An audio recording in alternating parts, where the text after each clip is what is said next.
각이 사는 증시 각도기. 네, 안녕하세요. 전투자 증시 나침반 안지원입니다. 네, 빨간 넥타이의 증시 각도기 각산준입니다. 네, 오늘은 웬만하면 아웃퍼폼할 수밖에 없었던 히힛 장이었죠? 네. 히힛. 네. 무슨 얘기를 해주고 싶냐면, 거봐, 한국 주식 싸다고 했잖아. 너희들 인제 알았어? 헤이, 가이, 응? 외국 애들, 너희들 인제 알았어? 한국 주식이 얼마 싼지? 아유, 이렇게 급하게 들어오고 그래. 성급하기는. 이런 얘기를 해주고 싶네요. 그렇게 무시무시하게 팔던 외국인이 1조 2천억 가까이 오늘 코스피에서 순매수를 했거든요. 엄청난 양이죠. 네, 그래서 제가 1조 넘은 걸 너무 오랜만에 봐서 최근에 1조 넘었던 게 언제였나 한번 찾아봤거든요. 네. 언제였을까요? 저는 한 두 달 안에 있을 것 같았는데 네. 3월 달까지 올라갔습니다. 예, 3월 달에 1조 원 이상 매수가 있었고요. 네. 정말 오랜만입니다. 그렇습니다. 진짜 오랜만이었고, 지금 사실 이 방송이 좀 늦은 이유 중에 하나는 도대체 외국인이 왜 이렇게 많이 샀을까? 네. 그렇고 지금 우리 설왕설래를 했는데, 사실 정확한 딱 떨어지는 답은 잘 안 나오는 것 같고, 증권사 코멘트도 거의 없습니다. 아직까지는. 네. 모른다는 얘기지. 뭐 여러 채널에서도 없더라고요. 모른다는 얘기야. 몰라. 지금 모르는 거야. 우리가 한번 맞춰봅시다. 제 생각에는 그냥 이게 이렇게나 많이 코스피를 1.7%나 상승을 시킬 만한 이슈는 아니었는데, 오늘 네. 외국인들이 11시 기점으로 매수를 많이 했거든요. 네. 그거를 제가 차트를 한번 보여드리겠습니다. 네. 오늘의 수급 시간별로 보여드리면요, 저 빨간색 선이 외국인입니다. 네. 처음에는 순매도로 시작을 했거든요. 쭉 순매도로 가다가 11시부터 갑자기 사기 시작하더니 네. 쫙 올라갑니다. 그래서 1조 원 넘게까지 매수를 하고요. 그거를 이제 개인 투자자들이 다 받았습니다. 네. 근데 이제 11시에 뉴스가 나왔습니다. 그 삼성전자 파운드리 가격을 인상을 한다라고 네. 기사가 났거든요. 15%에서 한 20% 정도 인상을 한다고 했고요. 이때까지는 뭐 TSMC나 이제 UMC는 가격 인상 결정을 이미 몇 달 전부터 했었는데요. 네. 삼성전자는 계속 안 하고 있다가 오늘 드디어 결정을 했습니다. 네. 이게 좀 모멘텀이 되지 않았나 싶었고, 그리고 또 두 번째 근거는 오늘 업종 순매수 외국인들이 제일 많이 한 게 1, 2위가 이 삼성전자와 이제 하이닉스가 포함된 제조업, 네. 그리고 전기전자 업종이었습니다. 그래서 뭐 IT 섹터를 제일 많이 샀기 때문에 아마 네. 이 뉴스에 반응을 하지 않았나 싶거든요. 제 생각에. 네. 네. 예, 그렇죠. 그것도 하나의 가능성이라고 상정하는 게 맞을 것 같고요. 저는 약간 거시경제 차원에서 보면, 일단 오늘 오전에 시장을 짓눌렀던 저 오후 끝나고 언더퍼폼 됐어요. 그렇죠. 오전 내 아웃퍼폼. 기분 좋았다가. 오전 내 완전 아웃퍼폼이야. 와, 나는 진짜 시장이 빠져도 먹고 시장이 올라도 먹고 진짜 대단하다. 막 이러면서 좋아 이랬는데, 장 끝나고 났더니 어메? 시장보다 한참 뒤처진 거죠. 그만큼 시장이 막판에 많이 올랐는데, 근데 오전에 떨어진 이유는 뭐였냐면, 중국이 PMI 지수가 47이 나왔어요. 예, 부진했습니다. 서비스업 47 나왔고 제조업 50.1 나왔습니다. 18개월 내 최저치가 나왔습니다. 그러니까 이런 거 나왔는데, 한국은 사실은 괜찮잖아요. 나쁘지 않았기 때문에 이렇게 재보다가 상대적으로 안 되겠다, 이제 중국보다 한국에 가야지, 이런 생각을 했을 수도 있고, 하나 코멘트. 그 다음에 중국도 오후 들어서 그 게임 규제 등등에 의해서 텐센트나 이런 빅테크들이 안 좋다가 오후 들어서 다시 올랐어요. 네.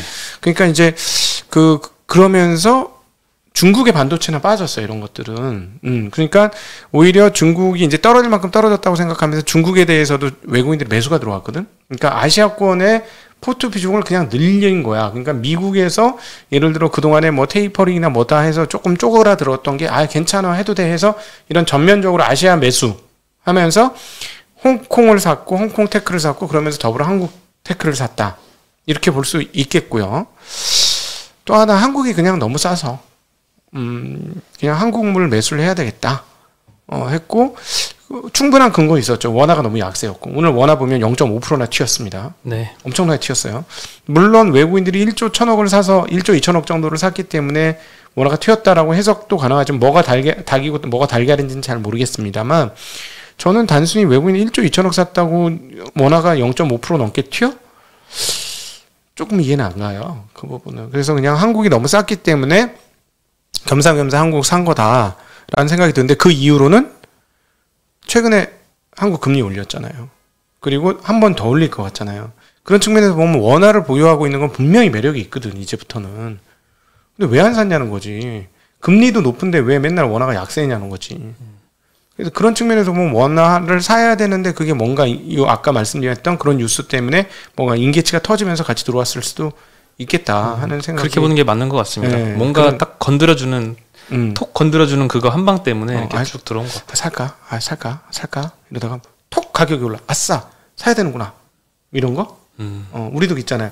이 주식 살까 하다가 평소에 안 사다가 빨간불 딱 뜨면 사야지. 왜 안 샀을까 이러면서 버튼을 누르는 그런 느낌. 그런 느낌. 그럴 수도 오늘 있지. 완전 내피셜 해석이네요. 네. 아니 지금 누구도 답을 몰라 지금. 그러니까 그렇죠. 유사치 한번 맞춰보는 건데 일단 한국이 쌌어요. 결론은 너무 쌌지. 맞습니다. 그래서 뭐 홍콩 상해지수도 1% 넘게 하락해가지고 또 중국 빠지는구나 싶었는데 오늘 플러스로 마감을 했습니다. 일본도 1% 상승했고요. 코스피는 1.75%나 올랐고요. 코스닥은 0.6% 상승했습니다. 네. 개인 투자자들이 코스피에서 9,900억 매도했습니다. 외국인의 1조 원 넘는 순매수를 다 개인이 받았고요. 코스닥에서는 개인이 680억 매수를 했고요. 외국인은 코스닥에서는 460억 매도를 했습니다. 네. 기관은 코스피에서 1,800억 매도, 코스닥에서는 별 움직임이 없었고요. 야, 이렇게 되니까 우리 저점에서 현금 줄이고 다 산 거 말이야. 저점에 산 거 아닙니까? 3,050포인트에서. 네. 그때 현금이 거의 완전 바닥으로 쫙쫙 말라. 올 들어 현금 비중이 가장 낮았던 날이 아니었습니까? 네, 그렇죠. 예, 이제 현금을 정상화시키고 있습니다. 권순장 브릿지에서 얘기했는데 아직 안 나가고 있기 때문에 권순장님이 본인 계좌에서 현금 보유 비용을 매일 체크하고 있었어. 그래서 이분 말이죠. 현금화 한다는 게요.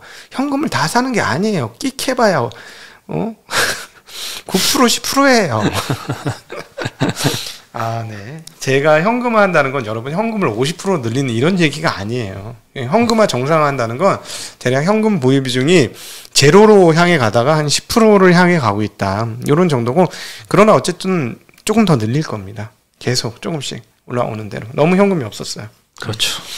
오늘 업종 상승률 1위는 전기전자 업종이었고요. 2.7% 상승했습니다. 여기엔 삼성전자가 2.8%, 엄청나죠. 하이닉스가 2.9% 올랐고요. 많은 분들 오늘 행복하시겠어요. 네, 삼성전자 들고 계신 분은 오늘 정말 오랜만에 행복한 날인 것 같아요. 삼성전자가 나 이번에 성공했다고 느끼는 게 뭐냐면 50분의 1 토막을 냈잖아요. 주식을. 네. 그래서 국민주가 됐지 않습니까? 네. 수백만이 그 삼성전자 주식을 갖고 있잖아요. 네.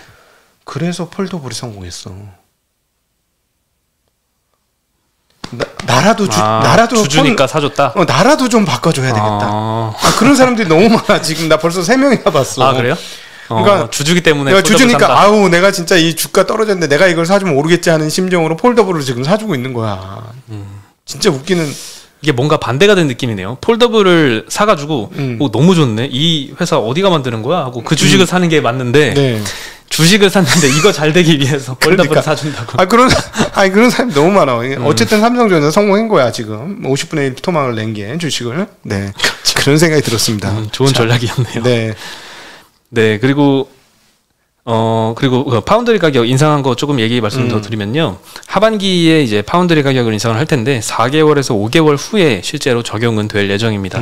팹리스 업체 입장에서는 좀 비용이 늘어나긴 했지만 아직도 그 분위기는 물량을 확보하는 것만도 다행이다라는 상황이라고 합니다. 네. 네.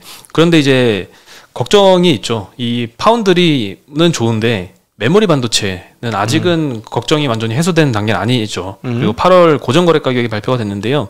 8월 수치가 7월 달과 완전히 비슷한 수준입니다. 네. 그래서 이거 피크 아니야? 라는 9월이 문제예요. 9월이야. 유지만 되면 돼. 사실은. 네. 크게만 안 떨어지면 돼요. 그럼 성공한 거예요. 그러면은 엿먹었다라고 생각. 이것도 중요한 뉴스다. 사실은. 왜냐하면 PC가 안 좋아졌으니까 고정거래가가 떨어져야 되는 거잖아요. 네. 아니다. 현물가는 이미 떨어졌죠. 현물가는 떨어진 거잖아요. PC가 안 좋아지니까. 그러면은 서버 업체들이 고정거래가를 가지고 거래를 하니까 고정거래가까지 떨어지면 아싸 진짜 떨어지는구나 생각을 하는데 일단 안 떨어진 거 아니에요. 네, 안 떨어졌습니다. 떨어졌어야 되는 거거든. 현물가가 떨어졌으니까. 이게 좀 시차가 있어요. 반영되는 게. 현물가랑 이게 동행해서 움직이진 않고 네. 고정거래 가격은 이제 장기 공급 계약이거든요. 그렇지. 애플이나 이런 애들이 단체로 하는데 뭐 한 95% 정도를 이 고정거래 가격으로 이제 거래를 하는데 레깅이 좀 있습니다. 네, 그렇죠. 예, 그래서 현물가가 떨어진 걸 고정가가 반영을 분명히 할 것 같은데 8월은 좀 이르죠. 그래서 추 더 봐야 된다. 그러니까 9월 달만 안 떨어지면 주식 팔았던 사람들 입장에서는 너무 많이 팔았나? 이렇게 될 수는 있죠. 그러니까 예를 들어서 빠지는 속도가 뭐 한 2, 3% 빠진 건 되게 일상적인 거 아닙니까? 2, 3 정도 빠졌으면 원래 계속 가격은 떨어지잖아요. 반도체 가격은. 그래서 2, 3% 좀 떨어졌어. 그러면 별거 아니네. 예상보다 그렇게 큰 그게 아니겠네. 이렇게 될 수 있죠. 네. 예. 근데 물론 조금 더 봐야 됩니다. 8월 달까지는 일단 안 빠졌다. 그리고 31일 오늘 디램 익스체인지가 발표를 했는데요. 그 PC용 디램 대표 제품의 가격이 고정거래 가격이 8월에 평균 4.1불이었습니다. 낸드 플래시는 4.81불이었는데요. 두 제품 가격이 7월에는 6월 대비해서 각각 8%, 5.5% 상승을 했었는데요. 여기서 지금 8월까지는 뭐 상승률이 거의 0%에 가깝습니다. 그리고 상반기에 삼성과 하이닉스의 실적 개선을 이끌었던 서버용 디램, 이 서버용 디램의 8월 고정거래 가격도 전달 수준을 유지를 했습니다. 네. 네.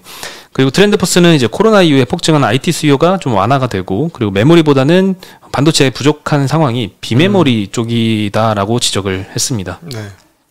뭐 비메모리가 어디 한두 개야? 비메모리라고 그렇죠. 사람들 항상 CPU, AP 생각하지만 그것만이야? DDI도 뭐 비메모리 아니야? 다 비메모리지. 그렇죠. 메모리 빼고는 다 비메모리지. 그럼 8인치도 다 비메모리고? 그렇죠. 다 8인치는 안 들어가니까 부족하지 뭐 당연한 거 아니야 그거. 다 부족합니다. 네. 그리고 오늘 또 큰 뉴스가 정부에서 예산안을 공개를 했는데요. 요거는 거의 슈퍼 예산안이라고 불릴 정도로 많이 확대가 됐습니다. 600조 돌파했죠. 네. 일단 전체적인 예산안만 공개를 해드리고요. 이 중에서 다 언급드리진 않고 오늘 시장에서 좀 영향을 끼쳤던 저탄소 쪽 부분만 한번 언급을 해드리겠습니다. 네. 내년도에 12조 원을 투입해서 이제 탄소 중립 경제를 선도하겠다라는 계획인데요. 첫 번째로 경제구조 저탄소화에 8.3조 원, 저탄소 생태계에 8천억, 공정한 전환에 5천억, 제도적 기반에 2.3조 원인데요. 이 중에 8.3조 원이 들어가는 이 저탄소화 정책에는 에너지 산업 구조, 모빌리티, 국토, 4대 부문 대전환이 추진이 된다고 합니다. 특히 모빌리티 분야를 말씀드리면 2022년에 50만 대 달성을 위해서 예산을 올해 1.6조에서 2.8조로 대폭 상향을 시켰고요. 전기차 목표 대수는 44만 6천 대 내년의 목표입니다. 수소차는 5만 4천 대 보급이고요. 각각 전년 대비해서는 20만 대, 2만 8천 대 정도 증가한 수치입니다. 오늘 뭐 이러한 뉴스도 오늘 2차전지 시황에 많은 영향을 끼친 것 같은데요. 네. 전반적으로 강세를 보였습니다. 다만 LG화학 빼고 네, 그래서 LG화학 빼고 다 올랐기 때문에 삼성 SDI가 오늘 4% 오르고 LG화학이 한 1.5% 하락했거든요. 네. 시총이 뒤집어졌습니다. 삼성 SDI가 시총 7위를 기록하면서 LG화학이 8위로 밀려나게 되었습니다. 그리고 정부에서는 전기차, 수소차 무상수리 의무 기간을 2년에 4만 킬로에서 3년에 6만 킬로로 확대를 했습니다. 그리고 2025년까지는 전기차 정비소를 3,300개, 수소차 검사소는 26개 이상을 구축을 하겠다라고 발표를 했고요. 아이오닉 5나 이제 EV6는 우리가 이제 택시로 만날 수 있을 것 같습니다. 네. 현존하는 택시가 25만 대가 있는데요. 이 중에 친환경 택시가 현재 3,000대 수준인데 25년까지는 10만 대까지 늘릴 계획이라고 합니다. 네. 네. 반면에 이제 LG화학은 왜 떨어졌느냐? 이 LG에너지솔루션 상장이 딜레이가 되면서 뭐 단순히 상장만 늦게 되면 아무 문제 없겠지가 아니라 자금 조달이 차질이 빚어지게 되잖아요. 그렇죠. 상장을 함으로써 막대한 조 단위의 자금을 조달을 할 텐데 이 자금이 밀려지면은 자금 스케줄이 계속 밀려날 수 있는 거죠. 근데 지금 엄청난 돈이 필요한 상황이긴 합니다. 그렇죠. GM하고 합작사를 통해서 이제 미국의 오하이오주랑 테네시주에 배터리 공장을 건설 중인데 2025년까지 각 공장마다 필요한 돈이 각각 2조 원 수준이라고 합니다.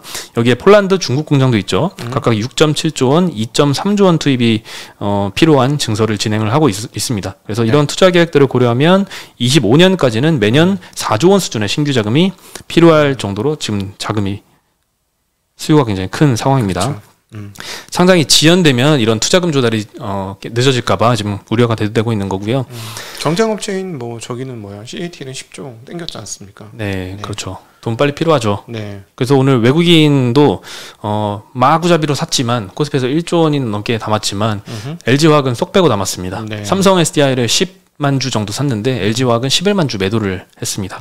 그리고 이 다른 2차전지 소재주들은 전반적으로 강세를 보였습니다. SK 이노베이션도 3.7% 상승했고요. 에코프로가 15% 상승, LNF가 6.6%, 솔루스 첨단 소재 6%, 대주전자재료, 코스모신 소재 각각 5%, 4%씩 상승을 했습니다. 네. 네, 그리고 바이오도 오늘 많이 상승한 업종에 속한데요. 오늘 의약품이 네 번째 상승을 기록했습니다. 여기서 녹십자가 10%나 상승을 했는데요. 네. 얀센 백신 위탁 생산 가능성이 지금 대두되고 있습니다. 예. 녹십자는 어저께 존슨앤존슨 자회사인 얀센과 코로나 백신 위탁 생산을 논의 중이라는 보도가 나왔고요. 이번 주에 얀센 관계자들이 입국해서 이 충북에 오창 공장을 실사를 한다라고 알려졌습니다. 녹십자는 지금 3개 공장을 보유하고 있는데요. 이 중에 오창 공장은 작년 11월에 완공했고 연간 10억 도즈 생산이 가능한 시설입니다.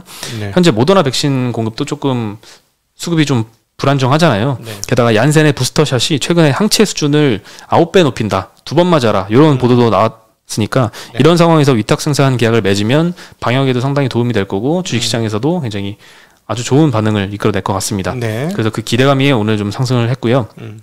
공시를 통해서는 부인이라고 할 수는 없을 것 같아요. 아직 확정된 바는 없다. 추후 확인이 가능한 시점 또는 1개월 내에 발표하겠다라고 공시를 했는데요.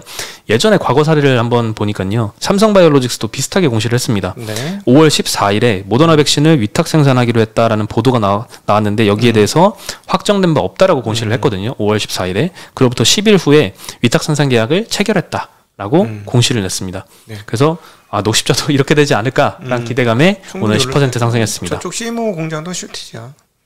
네. 그렇죠. 네. 네.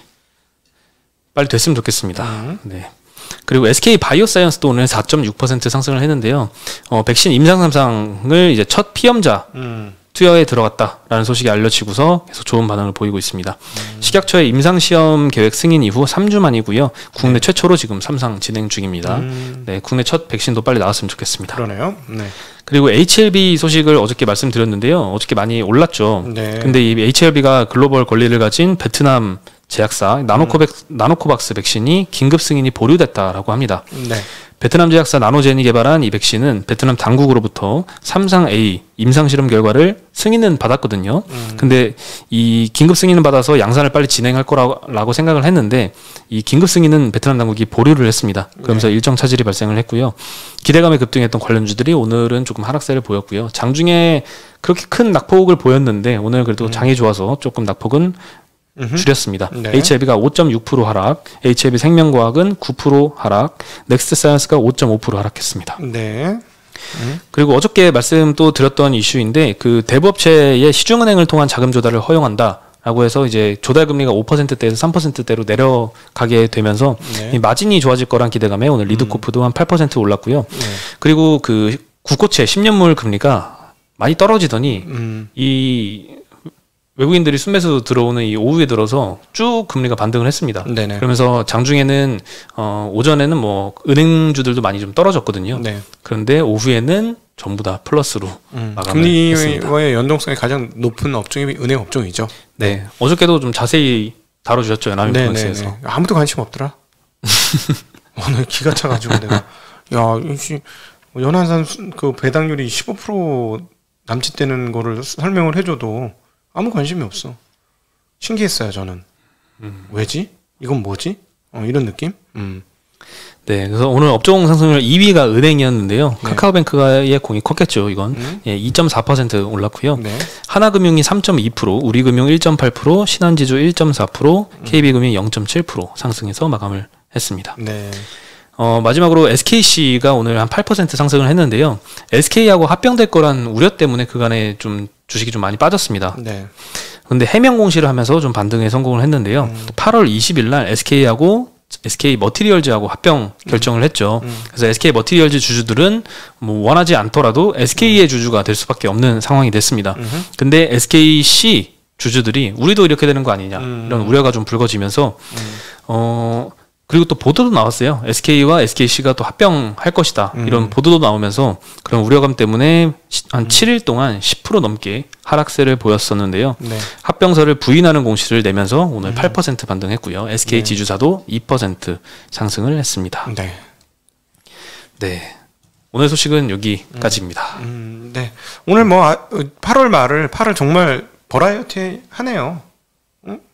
아주 올라갔다가 바닥까지 떨어졌다가 다시 올라갔다가. 네. 저는 사실 바닥에서 제가 전화 잘 안 하는 분에게 인버스를 들고 있으신 분들에게 몇 개월 만에 전화를 드렸습니다.